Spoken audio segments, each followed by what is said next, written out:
그래서 우리가 이제 이 말씀을 가르쳐 주신 총회장 목사님이 계속 이런 것을 놓고 기도하면서 이거를 가르쳐 준 대로 문자 그대로 정확하게 그대로 믿었던 거예요. 그렇게 믿어야 된다 하니까. 그래서 메시아는 도적같이 온다. 도적같이 온다는 것은 모르게 온다는 거잖아요. 그러니까 모르는 사람한테 모르게 오는 거죠. 모르게 오는데 지금 올 때가 다 됐다. 그러니까 이제 마음이 막 긴장이 되는 거예요. 예수님이 다시 오시면 나 같은 사람은, 이 시골 촌구석에 이 별 볼일 없는 초등학교밖에 졸업하지 않은 나 같은 사람은 예수님을 만나기에는 너무 부족할 것 같다. 너무 잘난 사람 많으니까. 그럼 어떻게 하지? 방법은 내가 제일 먼저 탁 만나는 수밖에 없다. 그럼 구름 타고 오신다 했으니까 하여튼 나무하러 가면서도 구름만 좀 뭉게뭉게 떴으면 가만히 있어봐. 예수님 오신 거 아니야? 하고 막 쳐다보는 거예요. 오, 저 정도 구름이면 예수님이 타고 오실 만해. 저 정도 구름이면 천사들 타고 올 만해. 우리도 막 올라갈 것 같아. 그 구름을 쳐다보는 거예요. 근데 같이 나무하러 가다가 만난 우리 분이, 아이고 정집사 거기 뭐 하고 있나 하니까 지금 구름이, 심상치 않은 구름이 떴는데요, 혹시 예수님이 오시는가 싶어서 구름 쳐다보고 있어요. 그러니까 총회장 목사님은 아무 잘못이 없잖아요. 그냥 그대로 믿은 대로 믿고 그대로 행했으니까. 근데 교회 가니까 또라이라고 소문이 나더라는 거예요. 너무 기도를 많이 하고 너무 성경을 많이 보더니만 좀 미쳤다고. 왜? 구름 쳐다봤다고. 또 한 번은 큰 불이 대전에서 났다는 소리 듣고 막 허우적 달려가 봐요. 아무래도 그 예수님 오셨을지도 모르잖아. 아닐 수도 있지만 만약에 예수님 오셨으면 어떻게 하냐. 달려가니까 어디 가냐. 대전에 간다고. 왜? 그러니까 지금 큰 불이 났다고 하는데 예수님 오셨을지 모르잖아요 하고 하니까 그 사람이 교회 가서 또 미쳤다고 이야기하는 거예요. 근데 그 사람도 똑같이 이렇게 믿는다고 하면서 또 그렇게 또 목사님들도 그렇게 믿으라고 가르쳐 놓고 그래 좀 안 그래도 좀 맛이 간 것 같다 이렇게 생각하더라는 거예요. 그러니까 너무 이상한 게, 아니 믿는다고 하면서 믿는다면 불에 대해서 관심 가지든지, 믿었으면 구름에 대해서 관심을 가져야 되는데 믿는다고 하면서도 구름 쳐다본 사람 아무도 없더라는 거예요. 그렇게 철동같이 믿었다는 거예요. 이게 믿는 거죠. 그렇게 믿었는데 어느 날 예수님이 나타나셔가지고 너 사대교리에 대해서 자꾸 물으니까 내가 시험을 치겠다니까 선생님께서 총회장 목사님이 내가 사대교리 너무 잘합니다. 자 그럼 불심판을 어떻게 하겠냐 답을 썼다는 거예요. 이거는 성냥불은 아닐 것입니다. 이 세상 불도 아닐 것입니다. 하늘의 유황불, 아주 뜨거운 불, 따가운 불, 하여튼 막 그냥 엄청난 불 다 답을 썼다는 거예요. 그래? 자 그럼 구름은 어떤 구름을 타고 내가 간단 말이냐. 구름요, 아주 멋있는 구름, 뭉게구름, 신비한 구름, 좋은 구름, 금빛 찬란한 구름, 저도 이런 구름 타고 오지 않을까요? 다 썼어요. 그리고 부활에 대해서 아는 대로 써봐라. 죽은 자로부터 산 자에 이르기까지, 악인과 의인에 이르기까지 몽땅 다 부활시킬 것입니다. 썼다는 거예요. 그렇게 했더니만 나중에 이제 너무 내가 점수가 궁금한 거야. 100점 만점이겠지. 이렇게 답을 잘 쓴 사람이 어디 있을까 하고 했는데 그 다음날 기도하면서 점수가 환상으로 보이는데 빵점이 나왔다는 거예요. 그럴 리가 없지. 예수님 내 마음을 떠보려고 그러나? 내가 빵점일 리가 없지 했는데 그것이 결국은 빵점이었던 거예요. 그때 너무 충격을 받았다는 거예요. 그러면서 예수님이 너는 성경책을 자세히 보아라. 거기에 다 답이 있다 하고 성경을 계속 보면서 기도하고 하다 보니까 구름이 사람인 것을 알게 되었고 불이 말씀인 것을 알게 되었고 부활은 영적 부활이고 죽음은 영적 죽음, 육적 죽음 두 가지가 있다는 걸 알게 되었고 새하늘과 새 땅은 내가 변화됨으로써 세상이 달라져 보이는 영적 새하늘과 새 땅이었다는 것을 알게 된 거죠. 근데 지금 우리 기독교도 여전히 문자 그대로 믿고 있는 거예요. 그러면서 똑같이 구름 쳐다보는 사람 아무도 없어요. 그리고 어디 불났다고 관심 가진 사람 아무도 없어요. 그러니까 심지어는 예수님의 재림에 대해서조차 관심이 없어요. 왜 관심이 없을까요? 하나님의 역사는 1초도 어김없이 역사가 진행됩니다. 이게 하나님이 얼마나 정확하냐면요, 보세요. 사실 이 지구 땅덩어리가 1년에 10억만 킬로를 달려가요. 그런데 그 달려가는 속도가 약 10만 킬로 정도 되는데, 시속 10만 킬로. 10만 킬로라면은 우리 세계에서 제일 빠른 비행기의 1000배를 달린다는 거예요. 비행기 1000배로 이게 날아가고 있는 거예요. 근데 이게 단 한 번도 45년 동안 오차가 없었다는 거예요. KTX가 그렇게 정차율이 높다 해도 한 번씩 연착이 자주 돼요. 근데 45년 동안 한 번도 타임을 1초도 어긴 적이 없어요. 근데 그 속도가 어느 정도냐면 시속 10만 킬로로 거침없이 달리고 한 번도 안 쉬고. 근데 얘가 그냥 달린 게 아니라 이거 돌면서 달려요. 돌면서 달리는데 도는 속도는 시속 1600km, 약 1700km를 달린대요. 도는 속도가. 이 돌면서 날아가는 게. 이런데 45년 동안 오차가 한 번도 없었다는 거예요. 그렇게 조금의 오차도 없는 하나님인 거예요. 근데 하나님 역사는 구약 4000년, 신약 2000년, 성약 1000년 딱 설정해 놓았잖아요. 그럼 이게 지금 우리가 지금 AD 한 2000년경이에요. 2000년. 서기 2000년경이라는 거예요. 노스다무스 이야기도 1999년 이때라는 거예요. 근데 지금 20년이 벌써 지났어요. 하나님이 이렇게 오차를 둘까요? 6000년 역사 속에 이 45년 동안 이런 정교한 오차도 없이 역사하셨던 하나님이 이렇게 고작 6000년 역사 속에 이렇게 크게 오차를 뒀겠냐는 거예요. 여기서 좀 나이 드신 분은 알 거예요. 우리나라가 1970년대, 80년대 이때쯤 되면 온 교회마다 심령대부흥회, 심령대부흥회, 그냥 전봇대마다 심령대부흥회 글자 붙여 난리가 났어요. 그리고 그때 항상 예수님의 재림. 그래서 저도 중학교 때 1999년도에 노사다무스의 대예언을 보고 지구 박살난단다. 근데 성경에도 2000년대 예수님 오셔 지구 박살난대. 이거와 일치한다. 이래가지고 막 너무 겁이 나더라고요. 그래서 예수님이 그냥 내가 하필 35, 6세 때 이때 왜 오냐는 거예요. 도대체 이때 내 죽고 나서 오든지. 예수님 십자가 못 박힐 때 그때도 다시 오지 않고 지금까지 계속 기다려. 내 좀 살아보려고 이제 뭐 축구로 공부해가지고 대학 졸업해서 이제 직장 좀 한 7, 8년 다니고 이제 좀 먹고 살만하니까 지구 박살 내겠다는 거예요. 이때 왜 오시냐고 도대체. 그러면서 이걸 보니까 너무 무섭더라고요. 그래서 교회를 다니게 된 계기도 됐거든요.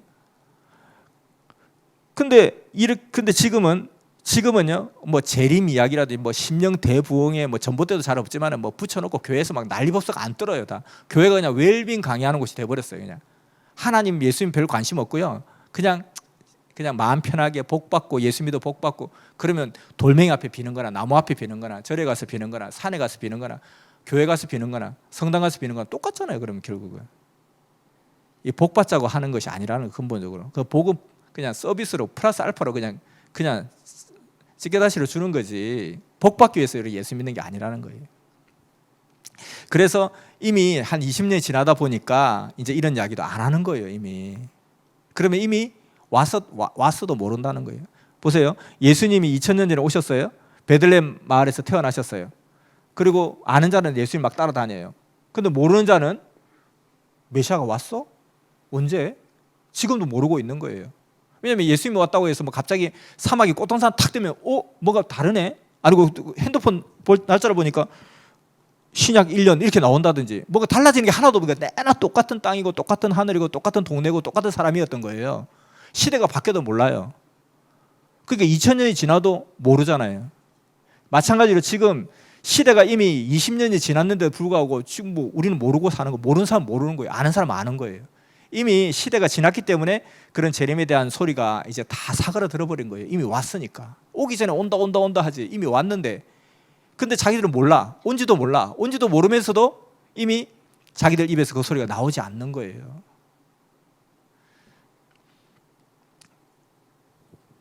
그래서 이와 같이 우리가 이 말씀을 통해서 정확하게 우리가 알아야 될 것이 이것을 또 알아야 되겠다.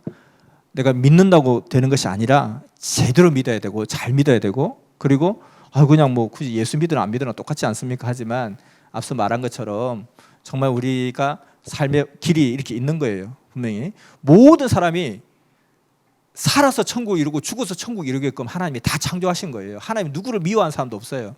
하늘도 무심하시지 그렇게 하는데 하나님이 어디에 할 일이 없어가지고 그냥 나보고 그냥 운전 잘하고 있는데 정신 바짝 차리고 있는데 졸리게 만들어가지고 전봇대 들이받게 만들고 너 나 안 믿었지? 전봇대 들이받아 너 죽어야 돼 하고 잡아 죽이고 그런 하나님이 어디 있어요? 안 그래요. 그럼 하나님 안 믿어도 되네요? 믿어야 돼요. 왜 그러냐니까 우리가 하나님께서 우리 가운데 정말 아까도 말했지 하나님의 신부로 우리를 창조하신 거예요. 하나님의 신부로. 내가 진짜 그 어떤 뭐 엄청나게 시골 처녀인데 황태자의 부인이 되면 얼마나 좋겠어요. 근데 이게 뭐 하나님의 황태자하고 비교가 되겠어요? 무슨 세계적인 대재벌하고 비교가 되겠어요? 우리 누가 그냥 저 태국의 어떤 굉장히 부잣집에 시집 갔대. 와 좋겠다. 예쁘고 볼 일이야. 야 예쁘다고 다 되냐? 운이 좋아야지. 뭐 별소리 다 하지만은 그 비교가 되겠어요? 사실은 하나님의 신부인데 모두가 그런 인생을 창조하셨다는 거예요. 그런데 문제는 뭐냐면 이 길을 가야 되는데 이 길을 모른다는 거예요. 모르는데 사람들이 자꾸 여기가 길이다 하고 자꾸 인도하는 거예요. 자꾸 여기가 길이라고 자꾸 인도하는 거예요. 여기가 길이라고 인도하는 거예요. 근데 가보니까 여기는 가시밭길이에요. 그러니까 가니까 가시밭길 가니까 가시밭길이 가시에 찔릴 수밖에 없어요. 하늘도 무심하시지. 하나님이 이리로 가라고 한 적 없어요. 지가 간 거예요. 여기 수렁길로 가는 거예요. 수렁길로 가다가 빠져 죽어요. 그럼 가다가 다 빠져 죽는 거예요. 그런데 여기 길 가면서 야 인생이 다 껐지. 여기 봐. 다 이 길로 가잖아. 인생 이거밖에 없어. 다 그래. 그러니까 좀 더 오래 살다가 수렁에 빠지면 어차피 수렁에 빠지면 좀 더 오래 살면 행복한 거야 라고 하는 거예요. 근데 이것도 인생의 길이 아니에요. 남들은 그냥 10년 만에 빠졌는데 나는 20년 동안 안 빠졌네요. 행복하다 이러면서 살고 있는 거예요. 여기 절벽길을 가다가 절벽길로 떨어져 죽는 거예요. 근데 나는 그래도 어차피 죽긴 죽지만 다 나만 죽나? 다 죽는데 뭐. 다 죽는데 나는 그래도 잘 먹고 잘 살고 오래 살고 행복하다 뭐. 이러고 죽는 거예요. 인생이 왜 허무해요? 허무한 게 아니라니까요. 허무한 이유는 뭐냐면 목적대로 살지 않으니까 허무한 거예요. 그래서 예수님이 내가 길이요 진리요 생명이니 누구든지 나를 따르라 하고 이야기한 거예요. 근데 내가 안 따르는 거예요. 나 가기 싫어요. 그러니까 하나님이 어떻게 하겠어요? 그래 또 이야기하겠죠. 사람을 통해서 감동을 통해서 깨달음을 통해서 꿈을 통해서 계속 이야기하는 너 그 길로 가면 안 돼. 그 길로 가지 마. 일로 와 해도 싫어요. 저는 일로 갈래요. 뭐 모르겠어요. 안 들려요. 난 일로 갈래요. 가려고 하는데 이걸 하나님이 수렁에 빠뜨린 거예요. 하나님이 절벽에 떨어뜨린 거예요. 어떤 거예요? 그러고 나서 왜 하늘도 무심하지? 그 소리 왜 하냐는 거예요 도대체. 그래서 누구든지 이 길을 가게끔 허락하셨다는 거예요. 누구든지 천국 가게 허락하셨고 천국 오라고 하고 천국에서 나와 함께 살자고 이야기하시는데 내가 이 길을 안 가면 소용이 없다는 거예요. 그러니까 누군가가 사람을 통해서 이걸 이야기하는 사람이 있을 거 아니에요.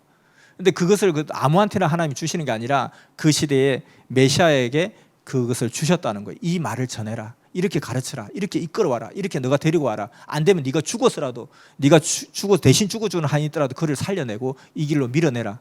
그것이 하나님의 사명자 메시아라는 거예요. 그래서 예수를 믿자는 거예요. 예수 믿으면 천국 가니까 믿는 게 아니고 그냥 그 길을 우리가 모르기 때문에 누군가 길을 제시하는 사람 가야 되지 않냐. 그런데 내가 인생 가면서 인생의 목적이 이거다. 인생은 이렇게 사는 것이다. 인생은 이것을 위해 살아가야 되는 거다. 명확한 답을 준 사람이 있냐는 거예요. 명확한 답이 없으면 정말 시간을 아껴서 빨리 더 늦기 전에 내 인생의 답을 정확하게 이야기하는 사람을 따라가야 된다는 거예요. 근데 나는 거기서 들어본 적이 없어요. 인생 무상, 인생 허무, 삶의 회의 이런 얘기하면 들어봤고 사는 게 다 그렇지 뭐. 그냥 뭐 커서 그냥 시집장가 가고 애 낳고 뭐 애 키우고 시집장가 보내고 그러고 죽고 그게 사는 거지 뭐. 이런 얘기만 들어봤지. 우리 인생의 창조 목적이 뭔 줄 아냐? 무엇 때문에 하나님이 우리 인생을 창조했는지 아냐? 그 목적을 알고 네가 목적대로 살아가야 되지 않겠니? 우리의 삶의 그 차원은 수준은 하나님의 신부로 부름받은 삶이고 신부로서 그렇게 살아가야 돼. 그런 것을 말해준 적이 없다는 거예요. 들은 적이 없다는 거예요. 그런데 그걸 들었으면 그 길을 따라가야 되는데 그게 따라 이제 내가 좌우되는 거죠. 내 운명이 좌우되는 거죠. 그래서 이 말씀을 듣고 온전히 가자 하는 것이고 그래서 하나님은 때를 따라 메시아를 계속 보내신다는 거예요. 그래서 이 땅 가운데 다시 하나님의 약속을 이룰 하나님은 7,000년의 어떤 이 노정의 기간을 만들어 놓으신 거예요. 우리가 사람이 과일이 익는 것도 기간이 있잖아요. 싹이 나고 잎이 나고 조그마한 해서 다시 익어지고 그러면 또 떨어지고 그 기간이 정해져 있는 것처럼 우리 하나님의 이 창조 목적의 역사도 이 기간 어느 정도 때가 되었을 때 시작해서 7,000년 동안에 이 모든 과정을 이루게끔 역사해 놨다는 거예요. 근데 그 7,000 노정 중에 이제 마지막 1,000년 남은 이때가 하나님의 약속을 이루는 그리고 메시아가 다시 이 땅 가운데 와서 신부 시대를 열어주는 이제 더 이상 아들 시대가 아니라 신부 시대를 열어주는 그 역사를 감당하는 이때가 되었다는 거예요. 이때가 되었을 때 아직까지도 우리는 기다리는 자들이 이렇게 무지 속에서 오히려 메시아가 오면 딱 잡아 죽이기 딱 좋게끔 그런 잘못된 믿음을 가지고 있으면 큰일 나기 때문에 이 말씀을 계속 전하고 전달하는 거예요. 그래서 이 말씀을 알면 메시아를 만날 수가 있겠죠. 제대로 확인할 수 있겠죠. 확인하면 그대로 이제 따라가고 또 믿고 따라가면서 그의 말을 듣고 내가 행하면 나도 그렇게 자꾸 변화가 되는 거죠. 그렇게 변화되면서 내 인생 육신 쓰고 사는 동안에 내 영을 온전한 하나님의 신부의 영으로 내 영을 만들어가는 거예요. 그건 내 육신이 변화되는 만큼 영도 만들어지는 거예요.